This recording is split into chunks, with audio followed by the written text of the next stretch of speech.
Coach. Coach, if you go ahead and start us out with an opening statement.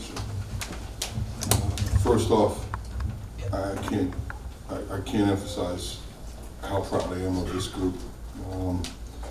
Coming off of last year and the drubbing we took at the end of the year, there was a lot of soul searching, a lot of changes made from the coaches on down to the players, and we decided that we were going to readjust our culture. And clearly, we've done that. And I can't thank our senior class enough.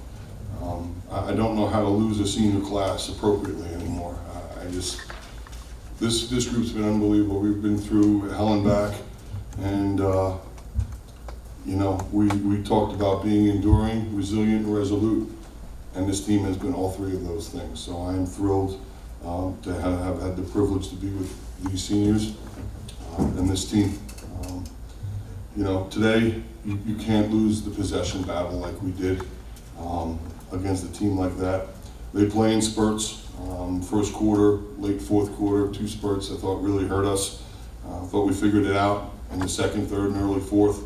But when you lose the possessions the way we did at DX, you shoot the way we did, and credit to their goalie, and then you make some selfish mistakes defensively at the end. That's your undoing. So a good team like them takes advantage of those things, and they did. But it's important that I start and finish with how proud I am of this group, how much I enjoyed them, and how much I'm going to miss them. Terrible, terrible. Questions for the student athletes?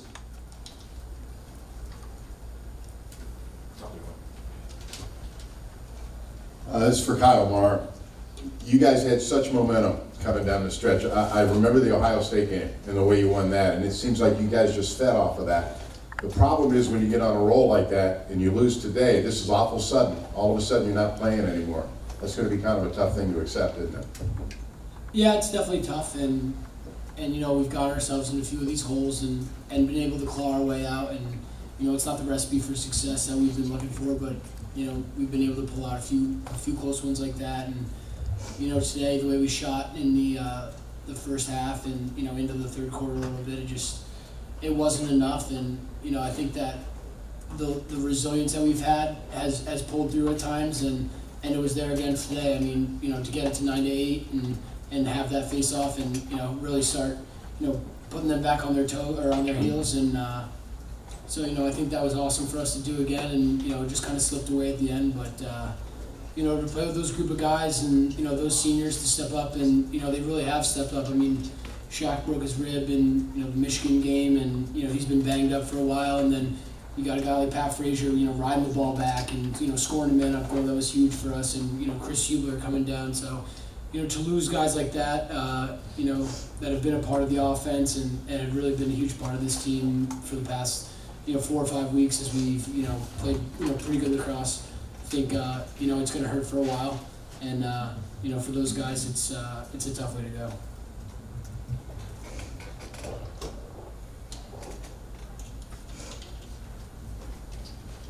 Jeff Shanahan, Inside Lacrosse. Pat, how tough is it to match up athletically with Duke? It looked like I want to say at least 11 of their goals were unassisted today. Well, what's that matchup like going against them, and how tough is it? I personally think we have one of the best defenses in the country.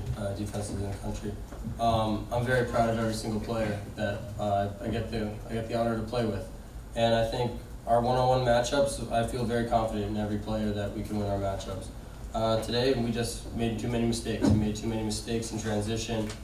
We had some loose balls in and around the crease that we didn't come up with, and a couple of them they picked up and scored.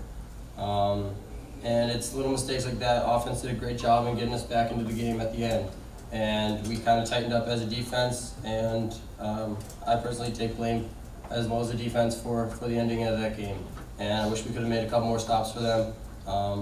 But I mean, cheers to the seniors and everyone. Sam Bammy Boy, defensive player. Brock Turnbull, Chris Hubler, all defensive players here at Hopkins, and they are a huge contribution to our defense.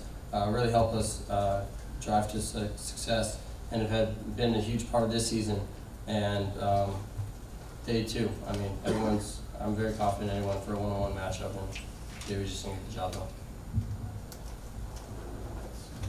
Chris Tremsey, College Cross. Pat, Coach just mentioned the change in culture from last year to this year. Just want to, since you weren't on the team last year, now you were. What changed in the locker room with you guys and the senior captains such as Shaq and Brock Turnbull?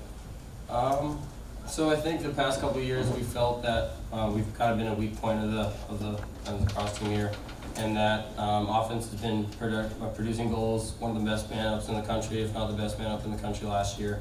But we've been letting up too many goals per year. And one of the biggest goals this year was to be a little more aggressive, a little more in hands, kind of disrupt the offense as much as possible, and just play for each other. We have a creed for ourselves, and we're the brotherhood, and everything we do is we do for each other. We play for each other, and at the end of the day, however we play is going to be the outcome. How hard we work for each other, as long as we give it our all, I mean, we're happy where we are. Any other questions for the student athletes? Gary? Kyle, can you just talk about the beginning, those first couple of possessions? You must have sprayed 6 or 7 off cage in a row. I guess that was maybe the second possession. Just the way, were the sticks being gripped too tight? Were you trying to be perfect as an offense, you think? Were you talking among yourselves, like relax? What was that whole first sequence like?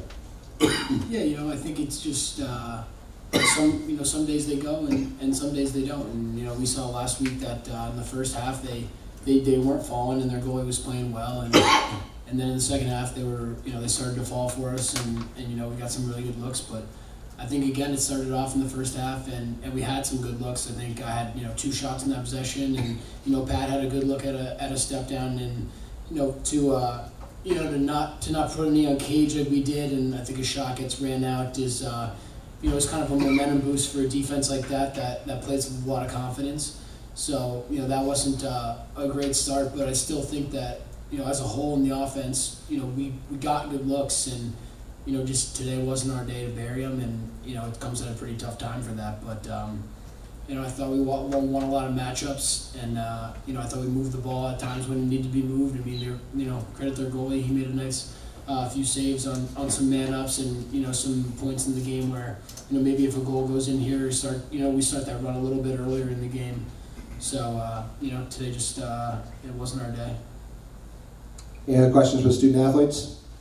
All right, for Coach Petramala. Dave, Christian with Inside Lacrosse. Can I ask what the message was in that timeout when it became 9-8? Yeah, it was just, we needed to continue to work. I look at the game, and I don't think at halftime the score is indicative of the game. I mean, we missed layups in front of the goal. We talked about getting past their individual talents and peeling back the layers of the defense, and I thought we did it. I thought we had great looks at the goal. We couldn't have drawn it up better. As Kyle mentioned, we didn't finish them. I thought we got a little selfish at the end defensively. But the message was the same the whole game. The message has been the same all year long. It's one possession at a time. We've talked a lot about situational lacrosse, and the situation doesn't dictate what we do. We do what we do what we do. So if it's overtime, we still do what we normally do. If we need to slide, we slide. If we need to fake slide, we fake slide. If we need to pass the ball offensively and give it up for a better shot, we give it up. We shouldn't change how we play based off the situation, meaning 2 minutes left in the game, overtime, and again, 9-8 in the game. We just need to take it one possession at a time, and I thought we were doing that. I really did. And then, to their credit, it got away from us late in the fourth quarter. And I look at that game, and with the exception late in that fourth quarter, I don't think the score is indicative of the game. I really don't. Dave, I'm not asking you to talk about moral victory or anything like that, but it's no secret the last year, as well as the last few times you guys have met in the tournament, it's not been the least bit nice from a being outplayed standpoint by Duke.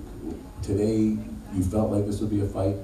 And I knew this would be a fight, but as I recall, I think we won 2 championships against them. So you look at it how you want to look at it. You can define it however you want to define it. You know what I mean? They're a very good team. They're talented, they're well coached. We knew this would be a fight, and we knew we'd swing. I told you that when we talked earlier in the week, and I thought we did every bit of that. This is not the same team as last year's team or 2 years ago. You can't even compare those two teams with this one. It's completely different. The culture is different. The fight is different. And again, hats off to them. They did the job. There are no more moral victories, but I will say this: our foundation and our culture is solid, and our seniors helped us kind of recapture what we were missing a little bit. Any other questions for Coach? Thank you, Coach. Thanks, guys.